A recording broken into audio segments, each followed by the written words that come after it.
moi, ça fait 50 ans que je vis, non pas en dictature, je ne vais pas utiliser les grands mots qui seraient indus, en l'occurrence, mais ça fait 50 ans que à peu près tout ce qui se décide politiquement dans mon pays, le pays dont je dépends, n'a pas ma faveur. Crayonniste, bonjour. Dans l'épisode d'Œil pour Œil d'aujourd'hui, je reçois François Bégodeau qui a récemment écrit ce livre « Comment s'occuper un dimanche d'élection ».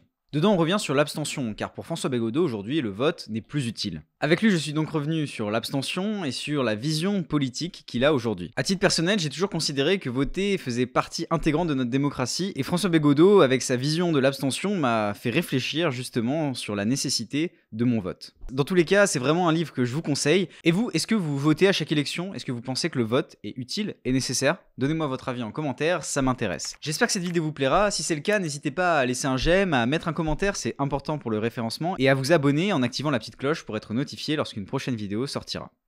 Bonne vidéo. Je crèverais avec une queue dans la bouche. Il faut lui mettre dans la bouche de la nourriture et pas sa bite en fait. Marine Le Pen est une démagogue. Si c'était pour le Frexit, pourquoi ils vous ont pas élu en Parce 2017? que, alors, Si nous sommes à l'image de la société, dans la société, il y a forcément du racisme. Les médias ont changé. Ça veut dire quoi? C'est-à-dire qu'il faut aller chez Cyril Hanouna sur TPMP pour débattre? Bonjour François Bégodeau. Bonjour. Merci d'accepter notre invitation dans cet épisode d'Œil pour Œil aujourd'hui. C'est un vrai plaisir de vous accueillir. Pour commencer cet entretien, je vais, comme je le fais tout le temps désormais dans les épisodes d'Œil pour Œil, vous montrer un extrait vidéo. Et puis après, à partir de là, on échangera sur le sujet dont parle cette vidéo justement. 16%, vous voyez la différence de 28%, on perd là 12 points. Donc ce sursaut, cette mobilisation s'est traduite à travers cette donnée, sauf qu'en 2012, là encore, l'abstention regagne du terrain, plus 4 points. Près de 10 millions d'électeurs ont fait le choix de ne pas saisir ce droit de vote pour le premier tour de la présidentielle. En 2017, toujours en progression cette abstention à 22%, plus 2 points. Et puis vous venez de donner ce chiffre, on vient de vous l'annoncer en direct sur notre antenne. L'abstention pour ce scrutin, ce premier tour en 2022, elle est de 26,5%. 26,5%, je le rappelle. Cette vidéo, donc, elle explique le taux d'abstention aux différentes élections présidentielles. Est-ce que c'est un problème, ce taux d'abstention? Si je voulais être un peu provocateur, je dirais que je m'étonne toujours qu'il soit si bas. Je suis très étonné depuis longtemps de finalement l'intérêt que suscitent les élections, notamment présidentielles, qui sont un peu les élections des élections. Disons le spectacle le plus prisé des Français, le spectacle politique le plus prisé des Français, c'est les présidentielles, parce qu'il y a un gros focus dessus, donc il est assez normal qu'ils finissent par s'y intéresser, tellement on leur sert de l'élection présidentielle, à peu près pendant tout le quinquennat d'ailleurs. Donc finalement c'est assez normal. Fondamentalement, je trouve ça très étrange que tant de gens continuent à aller voter, tout en ayant dans leur fort intérieur le sentiment que ça sert à rien, que de toute façon ils se feront couillonner, que le système est pipé. Enfin, c'est quand même quelque chose, c'est un sentiment majoritaire, et pourtant ça se traduit pas véritablement en termes d'abstention, même si les pourcentages d'abstention sont toujours un peu, non pas mensongers, mais nous égarent un peu. Il faudrait voir sur l'ensemble du corps électoral combien de personnes se déplacent, et aussi sur l'ensemble des gens dans une population donnée qui ont plus de 18 ans. Là, ça serait encore plus intéressant, parce que ça, c'est l'abstention par rapport aux gens inscrits sur les listes. Donc on verrait qu'il y a quand même énormément de gens qui se désintéressent totalement des élections. Ce qui est plutôt, pour moi, une preuve d'hygiène politique, beaucoup plus que de crise politique, comme on le dit. Hygiène politique, c'est-à-dire parce que je trouve qu'il est tout à fait sain que des gens aient une perplexité par rapport à ce dispositif-là. Donc c'est sain qu'il y ait de l'abstention? Oui, tout c'est à pas fait. Mal. Moi, je pense que c'est plutôt sain, bien sûr. Alors, je me lève pas le matin en sautant de joie, en me disant « Ah là là, c'est super, il y a une grosse abstention, donc ça veut dire que vraiment, il y a une vitalité politique extraordinaire dans le pays. » C'est pas ce que je pense du tout. Mais en tout cas, je ne vois pas comme une crise politique le fait que les gens s'abstiennent.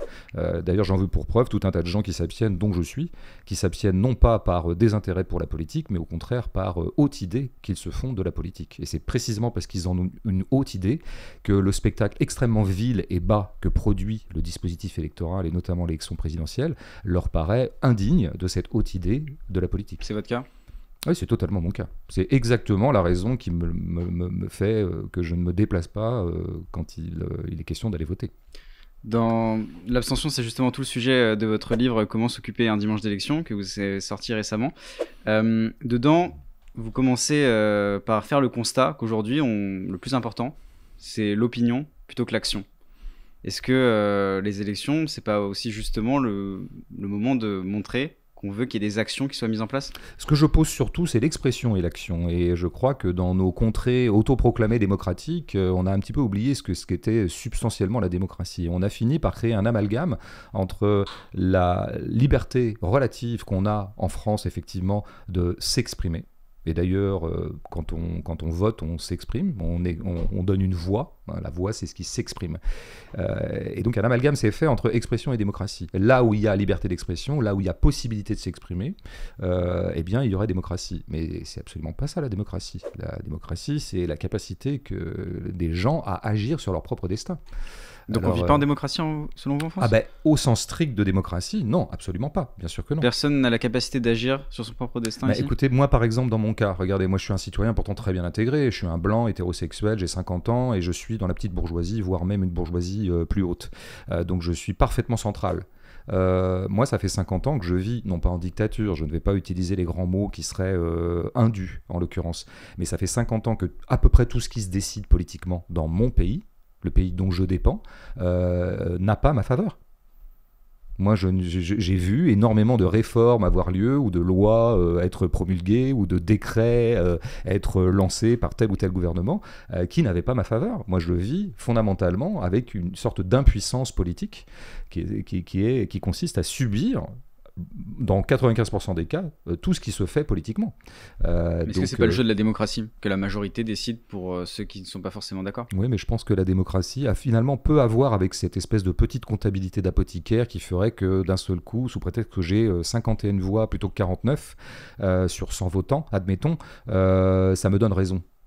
C'est quand même une drôle de vue. Alors évidemment, on connaît la phrase par laquelle les libéraux défendent toujours l'existant, à savoir c'est vrai que c'est pas génial, mais on peut pas faire mieux.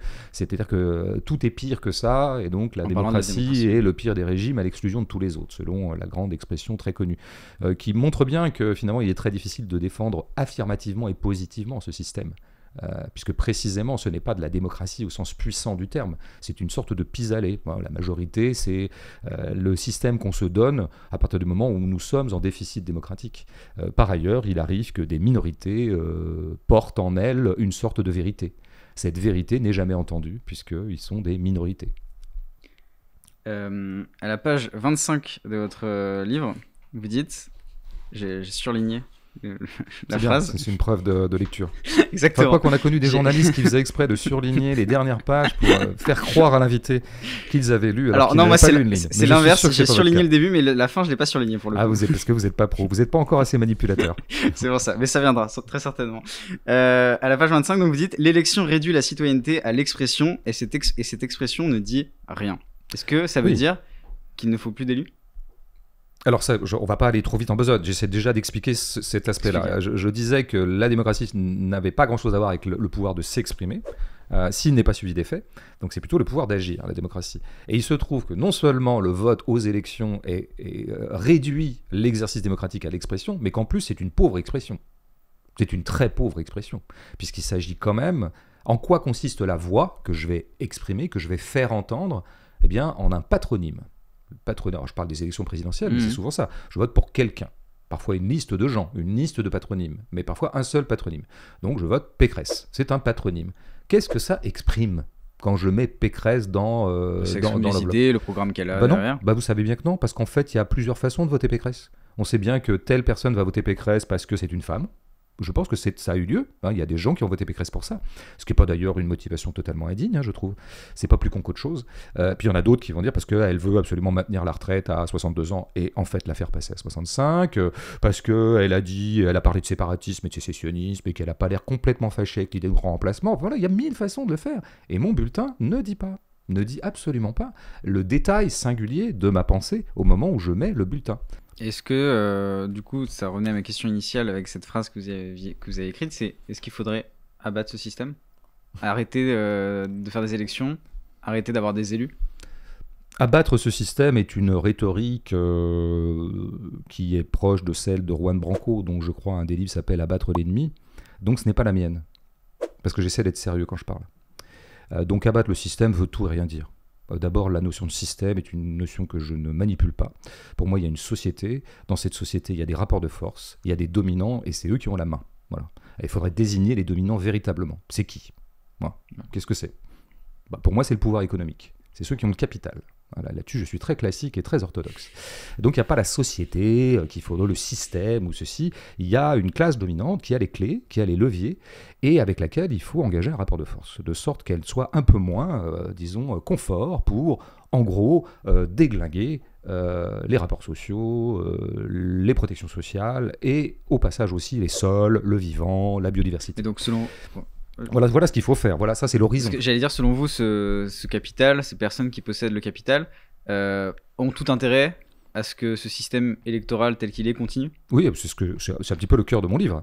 Je rappelle à ceux qui auraient négligé de l'apprendre ou peut-être de s'en souvenir que le système a été pensé par la bourgeoisie, par la classe dominante. Il a été orchestré par elle, et elle ne l'a pas orchestré pour organiser sa destitution. Ça, c'est quand même en toute bonne logique. Je pense que, au contraire, le dispositif électoral a été pensé pour pérenniser l'ordre existant, et ce que j'appelle conjurer la politique, conjurer la vraie politique et conjurer les éléments subversifs, notamment. Il s'agit d'absorber la puissance subversive de certaines minorités agissantes. Et donc, on va les couler et les fondre dans une espèce de mollesse générale qui s'appelle l'élection, et qui désarme l'action politique beaucoup plus qu'elle ne la stimule, ou beaucoup plus qu'elle n'en est le premier moment. Ce que croit, par exemple, en ce moment, une gauche qui a plutôt mon amitié et qui pense qu'effectivement l'élection présidentielle peut être le premier moment d'un deuxième moment qui sera l'élection législative, lesquelles élections pourraient mener à une semi-victoire, en tout cas à un score substantiel, lequel score substantiel se traduirait par de la politique réelle, par exemple par des mouvements sociaux, par une contradiction sociale. Je ne crois pas du tout à ça. À la lumière de l'histoire des élections, je vois bien que les élections, au contraire, ont une grande capacité à neutraliser les énergies politiques, et à faire en sorte qu'après on se retrouve comme des cons. Vous parliez justement du vote de situation, contrairement au vote d'élection, vous en parlez très bien dans votre livre, mais justement, est-ce que le vote de situation, ça fait pas appel à nos passions, à nos pulsions les plus profondes, là où le vote d'élection nous permet d'avoir du temps et de faire appel à notre raison? Et justement, est-ce que le vote de situation, c'est pas, moi directement j'ai l'image en tête de l'URSS où il fallait on vote à main levée, et celui qui vote pas et qui lève pas la main en fait se fait fusiller. Vous savez, en allant rien quand même, en allant à l'extrême. Mais laissons l'URSS là où elle est. Mais est-ce que le vote de situation, justement, c'est pas problématique aussi? Je crois que vous en avez une image tout à fait. D'abord, vous avez une image un peu biaisée de l'URSS, qui est vraiment un régime que je ne défendrai pas, mais sur lequel quand même on gagne toujours à se documenter précisément et en variant un petit peu les points de vue, notamment en allant dans la caricature. Et d'ailleurs, s'il s'était pu qu'en URSS, dans les années 60-70, il y ait encore du vote à main levée, ça aurait été un très très bon signe. Je crois qu'hélas, il n'y en avait même plus des votes à main levée en URSS non plus, à part peut-être au Politburo ou que sais-je, mais ça c'est encore une autre affaire. Non, là vous dites là ça serait passionnel, alors que dans le vote électoral, enfin le vote aux élections et non pas le vote en situation, ça serait un peu plus pacifié, serein, distant. J'ai rigolé et je pense qu'en fait c'est ce que vous attendiez de moi. J'attendais rien du tout. Parce que je ne crois pas du tout que le vote aux élections soit moins passionnel. On voit bien, alors il faudrait voir quels sont les ressorts qui font que telle personne va voter pour telle ou telle. En général, c'est extrêmement passionnel. En général, ça repose sur un certain nombre de mots-clés ou d'intuitions comme ça, ou de « je vote un peu à la gueule, lui je le sens pas, lui je le sens bien ». Enfin, on ne peut pas dire que les gens épluchent le programme de façon extrêmement distante et rationnelle pour aller voter. On sait très bien que ça ne se passe pas comme ça. Et parfois, il y a quand même des gens qui ne sont pas allés voter Mélenchon. Ils disent « non, mais c'est vrai, il est intéressant, il dit des trucs vachement intéressants. Mais franchement, là, la République c'est moi, ça, franchement, c'est pas passé. » Au nom de quoi vous m'empêchez d'entrer dans mon local? Au nom de quoi? Qui vous a donné cet ordre? Je suis un parlementaire. Touchez pas, monsieur Mélenchon. Vous ne me touchez pas. Ne me touchez pas. C'est vous qui me touchez. Non, je ne vous touche pas. Je vous dis que vous n'avez pas à m'empêcher d'entrer dans mon local. Nous ne sommes pas des voyous, des bandits. Allez faire votre métier de policier. La République, c'est moi. C'est une vidéo qui dure 4 secondes en 2018. Et visiblement, il semblerait que ça ait été décisif aux yeux de certains pour ne pas aller voter Mélenchon. Même si je pense que c'est très largement de l'ordre d'une sorte de justification rétroactive. En fait, c'est juste tout simplement des gens qui ne voulaient pas voter Mélenchon et qui se donnent des bonnes raisons pour. Enfin, qui trouvent le premier argument à disposition. Donc non, il n'y a pas moins de passion dans le vote aux élections. Je dirais même qu'il y en a beaucoup plus. Parce que comme on est hors situation, on n'est pas tenu au réel. Et donc là, qu'est-ce qui s'active? C'est plutôt les épidermes, c'est plutôt les viscères. Puisqu'en fait, à aucun moment, le réel vient s'inviter dans la danse de la réflexion. Alors que dans le vote en situation, il y a du réel. Si vous avez des ouvriers qui sont en train de voter pour savoir s'ils reconduisent une grève ou pas, là, ils ont intérêt à être rationnels, parce que c'est leur sort qui est en jeu. Et donc là, ils ont intérêt à avoir une bonne connaissance du dossier. Une bonne connaissance de ce qu'on leur réserve en termes de délocalisation, en termes de compression de personnel, en termes de plan social, pour reprendre cette antiphrase extraordinaire de la phraséologie libérale. Plan social, plan de sauvegarde de l'emploi. Bravo, quand on veut annoncer des licenciements. Donc je pense qu'au contraire, en situation, on est beaucoup plus rationnel, pas au sens où on penserait qu'avec sa tête, mais au sens où le réel est là. Il y a quand même de la réalité, alors que l'abstraction d'une élection produit au contraire un gros retour du refoulé épidermique et par exemple du refoulé raciste. C'est bien pour ça que les partis racistes sont toujours plutôt à l'aise dans le dispositif électoral. C'est ce que j'essaie de démontrer. Une dernière chose quand même. Des partis racistes aujourd'hui ? Oui, je pense que le Rassemblement national est un parti raciste et je pense que le Reconquête est un parti raciste. Est-ce que Reconquête, c'est un parti raciste ? Non. Non. Moi, je trouve que c'est une question caricaturale. Enfin, pas la vôtre, mais en gros, de dire ça. Moi, je comprends pourquoi on peut l'avoir. Je comprends qu'il puisse y avoir des étiquettes. Je pense que LR est un parti qui fraye avec le racisme. Et je pense que La République En Marche a parfois aussi frayé avec le racisme, flirté avec le racisme, coudoyé le racisme. Oui, bien sûr, absolument. Et ils savent très bien ce qu'ils font. Donc tout ce qui est plus à droite de la France Insoumise, c'est raciste. Non, moi, c'est vos énoncés, c'est pas les miens. J'ai pris les choses dans le détail. On pourrait reprendre des phrases précises de tel ou tel leader de LR ou de la Macronie ou alors exemplairement de Reconquête. Si ça, ce sont pas des énoncés racistes, alors dans ce cas-là, le mot raciste n'a plus aucun sens. Je voulais revenir sur un terme que vous avez employé dans votre livre, qui m'a pas laissé indifférent. Vous dites, donc c'est à la page 23 pour ceux qui auraient le bouquin et qui veulent regarder. En 2005, les 3 lettres du nom au TCE pouvaient aussi bien être un appel à protéger notre système social contre l'UE libéral qu'à refouler les migrants subsahariens et polygames. Le sort des résultats en vit sous la bannière du nom exulté des nationalistes et des communistes. Et là, vous dites, cela n'atteste pas une généralité des extrêmes dont l'extrême centre se gargariserait. Et je voulais revenir sur ce thème extrême centre. C'est quoi l'extrême centre ? Alors, je crois que c'est un terme qui a été popularisé par Alain Deneau, mais qui ne vient pas de lui, qui vient d'un autre intellectuel dont j'ai oublié le nom et il m'en excusera. Et je trouve que c'est un concept lumineux. Parfois, les intellectuels ont des coups de génie, ça en est un. Et ça en est un à la fois parce que ça dit qu'en fait, ces gens qui nous appellent toujours à la nuance, qui détestent les extrêmes parce que les extrêmes sont extrémistes, donc il manque un peu de nuance, sont eux-mêmes absolument pas nuancés dans leur façon d'occuper leurs propres opinions. Donc il y a une façon absolue. Le centre, pour moi, n'est pas le lieu de la nuance. Le centre est un positionnement politique extrêmement substantiel et qui en général est défendu par les centristes avec énormément de radicalité. C'est-à-dire que c'est ça qu'on c'est-à-dire par exemple, c'est des gens qui sont radicalement pour la propriété privée. Ils sont radicalement, sans nuance, pour la propriété privée lucrative. C'est-à-dire, je possède 3 appartements à Paris, moi j'habite mon appartement, mais je fais de l'argent avec mes 3 appartements, sans travailler. Juste l'argent produisant de l'argent. Ça s'appelle la propriété lucrative. Les centristes sont pour la propriété lucrative et ils n'apporteront aucune nuance à ça. Ils sont aussi pour l'héritage. Ils n'apporteront aucune nuance à l'héritage. Donc ils sont radicalement centristes. Ils sont radicalement pour l'ordre social existant. Ils sont radicalement contre le fait que les ouvriers possèdent leur usine. Ils sont radicalement contre la suppression de l'école obligatoire. Ils sont radicalement contre le fait qu'on sorte de la prison. Donc on essaie de se donner un autre dispositif que le carcéral pour réguler la société et un certain nombre sa délinquance ou que sais-je, sa criminalité. C'est ça que désigne l'extrême centre. Ces gens-là sont absolument radicaux dans leur position et dans leur défense surtout de l'ordre conservateur. Et il n'y a qu'à voir la tête qu'ils font quand il y a un frémissement de Mélenchon sur leur gauche et que ça réactive chez eux des peurs ancestrales de bourgeois, à savoir le retour des rouges. C'est des bourgeois. bolcheviques. L'extrême centre, c'est les bourgeois. C'est le parti de la bourgeoisie, c'est l'espace de la bourgeoisie. C'est qui aujourd'hui? C'est LREM Tout ça, je crois que Macron. moi là-dessus, ça unit tout à fait bien le camp, je dirais, tout ce qui serait effectivement à droite de l'Union populaire. Pour moi, c'est un bloc bourgeois. C'est ce que j'essayais de démontrer dans mon livre Même précédent Marine qui Le Pen s'appelait Notre joie. Bien sûr, bien sûr. Ça, on ne dit pas assez à quel point Marine Le Pen elle-même, d'ailleurs, a grandi dans certains milieux.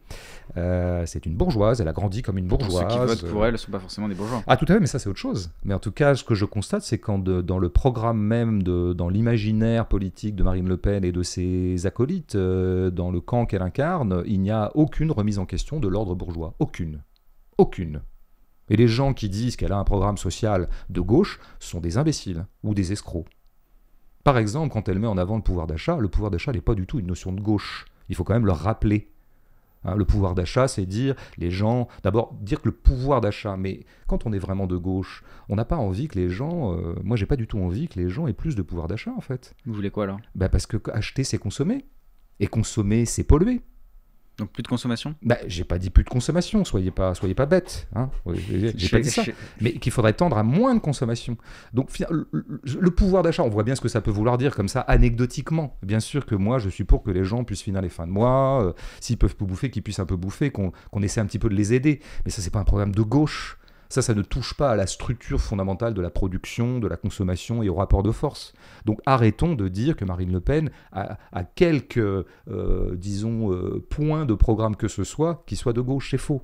En revanche, je vois bien qu'il n'y a absolument rien dans son programme qui remette en question la façon dont notre société est organisée. À ce titre-là, elle appartient au bloc bourgeois, au bloc conservateur. De la même façon qu'il était tout à fait frappant de voir que dans l'entourage d'Éric Zemmour, dans ses argentiers, y compris maintenant dans la circonscription où il se présente, eh bien nous n'avons que des bourgeois, que des gens qui ont un vrai petit patrimoine, qui ont un vrai petit portefeuille. Donc tout ça, c'est le camp de la bourgeoisie, c'est le camp de l'ordre social existant, dont il ne s'agit surtout pas de remettre en cause les fondamentaux. Être de gauche, c'est remettre en cause ces fondamentaux-là. C'est assez facile. On ne peut pas être bourgeois et être de gauche, du coup? Bien sûr que si, c'est mon cas. Mais un bourgeois qui est de gauche, du coup, il est quand même un tout petit peu moins bourgeois, du coup.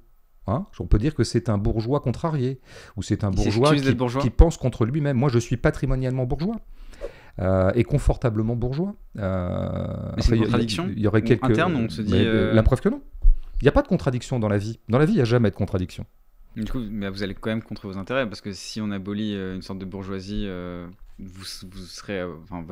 votre statut aussi sera aboli. Mais c'est quelque chose que vous acceptez totalement. Vous dites, je vais contre mes intérêts immédiats, mais je ne vais pas contre mes intérêts fondamentaux. Moi, mon intérêt à moi, parce que je pense qu'on pense toujours depuis son intérêt, et moi je travaille à mon intérêt, et j'espère que tout le monde fait pareil.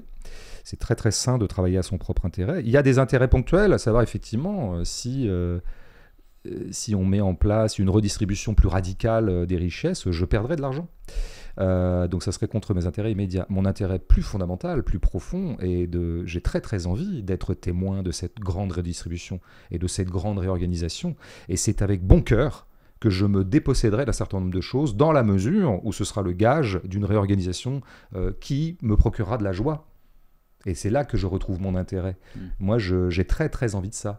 Dans ma balance passionnelle, entre le désir de petit propriétaire que j'ai de conserver un petit peu mon petit pécule, qui est réel, hein, j'ai pas envie qu'on m'emmerde à moi, et le désir politique que j'ai de vraiment participer à un mouvement collectif de profonde réorganisation du corps social, le second désir est plus fort. Il faudrait que ça vienne de la politique, ça faudrait que ça vienne de l'État qui se refonde, parce qu'à titre personnel, vous pourriez aussi vous déposséder et vous mettre votre argent dans des associations, imaginer des concepts différents. Oui, mais je fais des choses dans ma vie qui vont dans ce sens. Okay. Depuis toujours. Une des solutions, alors je ne sais pas si on peut appeler ça une solution, que vous évoquez par rapport au processus électoral classique, c'est le mandat impératif. Est-ce que vous pensez que ce serait quelque chose de viable de mettre ça en place aujourd'hui? Je ne pense pas, je suis sûr. C'est-à-dire qu'au moins là, si vous voulez, pour une fois, les décisions d'expression sont immédiatement des décisions d'action. Elles sont immédiatement suivies d'effets, contrairement à ce qui se passe dans le vote, où en gros 80% des gens qui se sont exprimés, leur vote ne sera pas suivi d'effets. Tout simplement, c'est factuel. Hein, voilà. Quand vous avez un mandat impératif, on élit quelqu'un pour quelque chose de bien précis, et après de deux choses l'une, soit il le fait dans une échéance qu'on aura fixée, dans les 6 mois, dans 1 an, soit il ne le fait pas et il dégage. C'est simple. Donc par exemple, je te désigne comme en charge d'administrer la suppression de l'héritage. Si tu ne l'as pas fait dans 6 mois, tu vires. C'est ça le mandat impératif. Donc là, vous êtes sûr à ce moment-là que celui qui a été désigné pour exécuter votre décision, auquel cas le terme faut-il de... se mettre d'accord sur la décision à mener. Ça, c'est la démocratie. C'est des gens qui se réunissent et qui se mettent d'accord. Et c'est possible de réunir 70 millions de Français? Non, mais ça n'a jamais progressé comme ça. Les sociétés, c'est toujours des minorités agissantes. Ça ébranle et ça rend dingue les grands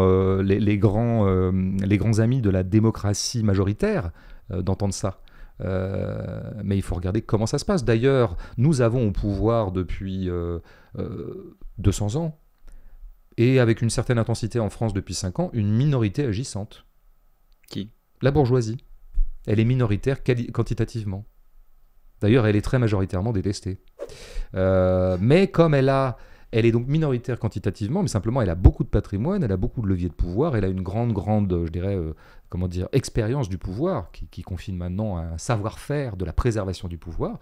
Bon, cette minorité agissante a le pouvoir actuellement. Je propose que ce soit une autre minorité agissante qui prenne en charge le destin de la société. Qui? Du coup, comme minorité. C'est pas qui, c'est pas des personnes, c'est pas des. Mais qui, parce que si la minorité, si les bourgeois sont minoritaires, le reste, ils sont majoritaires. Donc les gens qui sont pas bourgeois sont majoritaires. Non, les autres sont pas. Ceux qui sont pas bourgeois sont très majoritaires dans le pays. Simplement, ils sont pas tous d'accord entre eux. Donc il y a des minorités agissantes fascistes. Est-ce que tout le monde peut donner son avis et voter dans une démocratie? Voter, j'en ai rien à foutre, hein. Mais donner son avis, oui, bien sûr. Oui. Tout le monde peut donner son avis. Bon, d'ailleurs, on n'a pas attendu Bégodeau pour autoriser les gens à donner leur avis. Tout le monde donne son avis. Il y a maintenant des réseaux sociaux pour ça. Tout le monde peut donner son avis. Mais est-ce que c'est sain dans une démocratie que tout le monde donne son avis? Je sais pas si c'est sain ou pas sain, mais c'est la base. Les gens, ils peuvent donner leur avis. Après, moi, je suis absolument libre de trouver des avis totalement stupides. C'est ça, en fait. Je veux dire, tu parles, tu dis une connerie, moi je te dis, bon, pour moi c'est une connerie. Puis après j'argumente, voilà. Il y a des gens qui disent des conneries, moi je dis peut-être des conneries. En tout cas, tous les avis sont légitimes, ça c'est important. Mais c'est pas parce qu'ils sont légitimes qu'ils sont pertinents. Donc concrètement, si selon vous le vote tel qu'il est aujourd'hui n'est pas forcément utile, puisqu'il permet de... Enfin, il n'est pas utile. Voilà, puisque pour vous il n'est pas utile. De fait. Comment, concrètement, demain... imaginons, je dis demain, on fait pour que la voix de la personne qui vote soit entendue? Je crois qu'en fait, c'est là-dessus que je termine le livre. Nous ne pouvons pas penser la démocratie indépendamment de la pensée du système social dans lequel nous évoluons. Et donc, en général, on met un peu la charrue avant les bœufs, ou alors on marche sur la tête. C'est-à-dire qu'on voudrait penser d'abord la réforme du système démocratique pour ensuite pouvoir mettre en œuvre une réforme profonde de l'organisation sociale. C'est l'inverse qu'il faut faire. Notre organisation sociale, elle est profondément inégalitaire, premièrement, et antidémocratique. Il y a tout un tas de gens qui, sur leur lieu de travail, subissent des choses qu'ils n'ont pas décidées. Très bien, on arrive à la fin de cet entretien. Désormais, je vais vous poser les 2 dernières questions qu'on pose à tous nos invités. Il y a des questions rituelles, mais moi, du coup, j'ai pas révisé. Non, parce que j'ai pas regardé jusqu'au bout les quelques entretiens que j'ai regardés. Vous avez pas fait bien. Non, pas que je m'ennuyais, mais j'avais autre chose à foutre. Première question, est-ce que vous souhaiteriez voir quelqu'un ici que vous aimez ou vous n'aimez pas dans cet entretien, dans notre prochain épisode d'Œil pour Œil? Invité ici? Ouais. Voilà, là, j'ai rien qui me vient là. Il y a plein de gens que j'aime bien écouter. Il y a une grande vitalité intellectuelle en ce moment, notamment à gauche. Il y a des écrivains, il y a des... Ça peut être de n'importe quel genre. N'importe quel, vraiment, il n'y a pas de... Eh bien, alors dans ce cas-là, vous pourriez me promettre d'inviter le meilleur cinéaste français en activité depuis 20 ans, qui s'appelle Rabat Hammerzemech, et qui va sortir un bouquin qui a été refusé à Cannes, un film, pardon, et qui sortira, je pense, à l'automne. Voilà, vous l'inviterez à ce moment-là, vous parlerez de son film. C'est ça que j'aimerais entendre. On l'invitera avec grand plaisir. Merci. Et dernière question, est-ce que vous avez une phrase qui vous accompagne au quotidien et que vous souhaiteriez partager Non, j'ai pas de phrase qui m'accompagne au quotidien, si ce n'est essaie de ne pas avoir trop mal au dos aujourd'hui. Voilà, ne bois pas trop de café. Ça, c'est les phrases qui m'accompagnent tous les jours. Et essaie de bien écrire quand je suis en train d'écrire. Non, mais il y a un truc que je me redis souvent. C'est cultive ta santé et la vertu suivra. Merci beaucoup François Bégodeau. Bah c'est moi. C'était un plaisir. Cet épisode d'Œil pour Œil est terminé, j'espère qu'il vous a plu. Si c'est le cas, n'hésitez pas à vous abonner, à activer la petite cloche pour être notifié lorsqu'une prochaine vidéo sortira, à mettre un j'aime et à nous laisser votre avis en commentaire, ça nous intéresse. C'était Antonin pour Le Crayon, salut.